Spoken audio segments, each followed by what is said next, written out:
All right, let's dive right into this explainer, which is designed exclusively for you, the FinLit Zambia peer facilitators gearing up to tackle Module 3.2.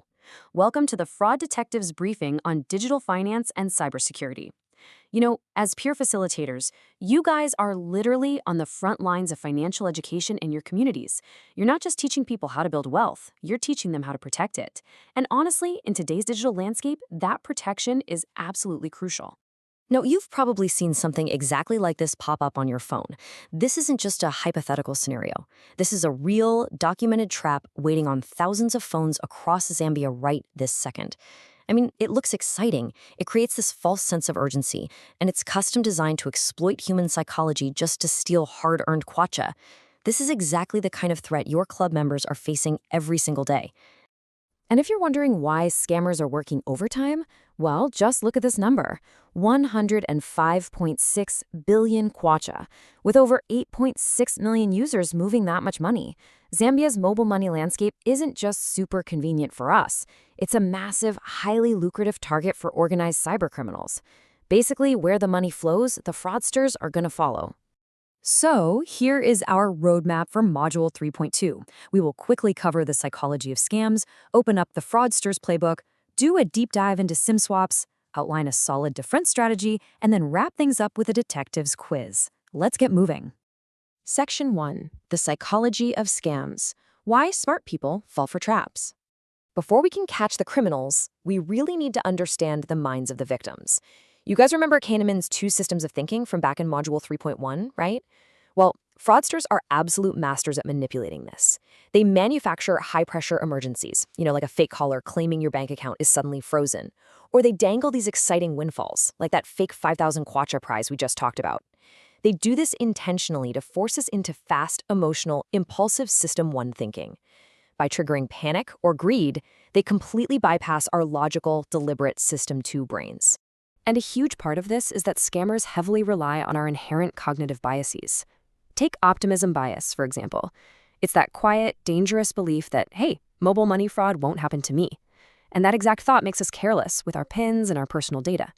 They also exploit our natural tendency to just follow the crowd, using our own psychology against us so we drop our guard. Section 2, the fraudster's playbook, identifying the threats. Let's actually break down the mechanics of their most common attacks, because there are 4 widespread scams hitting Zambia right now. First up, the wrong transfer. This is where a fake SMS makes you think you received money and then you get a desperate phone call begging you to reverse it.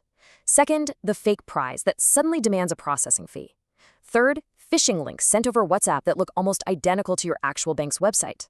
And finally, impersonation. This is when callers pose as Ziara, NAPSA, or your mobile network, demanding your OTP to quote-unquote verify your identity.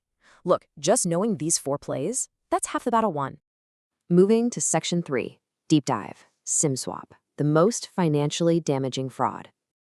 We need to talk about the most devastating attack operating in Zambia today, because a SIM swap is terrifyingly fast. It happens in 4 steps. Step 1, criminals quietly collect your personal data from your social media.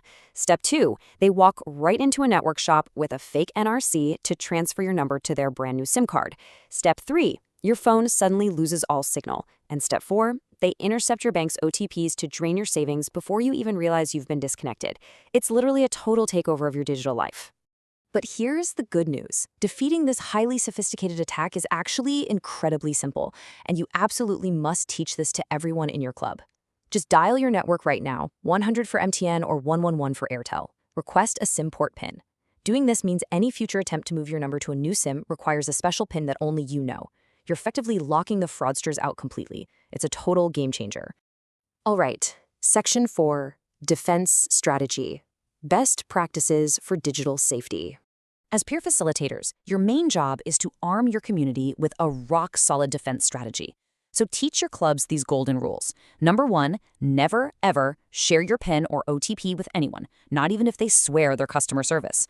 Also, don't use your birth year as your PIN. Honestly, it's the very first thing criminals try. Always verify that bank website domains are officially Zambian, meaning they end in .co.zm or .zm. Oh, and here's a pro tip. Regularly check TransUnion using the *707# USSD code, just to make sure no one has sneakily taken out a loan in your name. Finally, keep your mobile money number entirely off your public social media profiles. Section 5, the detective's quiz. Test your instincts. Okay, it's time to put on your detective hats and test those reflexes with a rapid-fire case study, just like the ones you're going to run in your classrooms. Scenario 1. A caller insists they accidentally sent you 190 kwacha. They sound desperate, right? They are begging you to reverse it immediately. So what do? Think about it for a second. This high-pressure tactic relies entirely on your sense of urgency and guilt, trying to push you into an emotional System 1 reaction. The correct detective action here is to pause, take a deep breath, and let System 2 engage. The hard and fast rule is never reverse a payment based purely on a caller's request. You have to verify your balance independently through your official network app, because that original deposit text message you got, yeah, it was almost certainly fabricated. Let's move to scenario 2. Everyone in your community, your friends, your neighbors, is supposedly doubling their money in a brand new WhatsApp investment group. They're all telling you to join before it's too late. What psychological bias is being exploited right here? If you guessed hurting and social proof, you hit the nail on the head. This is a classic pyramid scheme leveraging our innate desire to just do what everyone else is doing. Your counter strategy as a smart financial detective is to always independently verify any investment scheme with the Securities and Exchange Commission of Zambia before handing over a single kwacha. All right, scenario 3. You receive an urgent text alert from your bank. It provides a link to zanacobank.com and tells you to verify your account right now. Is it safe to click and log in? I mean, the URL looks almost perfect at a glance, but a sharp-eyed detective is going to spot the critical flaw here. Actually, scratch that. It's a trap. It's a phishing link.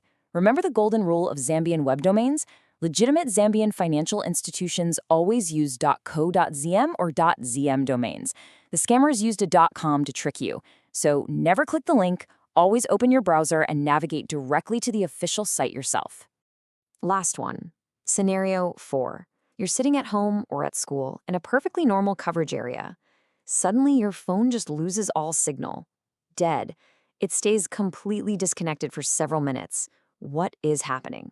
This is the ultimate red flag. You are very likely the victim of an active SIM swap attack. The very second this happens, you have to act fast. Grab another phone, call your network immediately, and tell them to freeze your accounts. Literally, every single minute counts here. And that brings us to the core philosophy for this entire module. Remember, as the curriculum clearly states, the ultimate firewall against digital fraud isn't some expensive software or complex code. It's a well-informed user. By understanding the psychology and the mechanics of these scams, you are essentially building an invisible shield around your finances. You've got the playbook now. You understand the behavioral psychology. You know the exact steps to prevent a SIM swap. So as peer facilitators stepping into your classrooms, the only question left for you is this. How will you use this knowledge to empower your community and stop the next scam before it even happens? Take this information, share it widely, and let's keep Zambia's digital economy safe. Good luck out there with Module 3.2.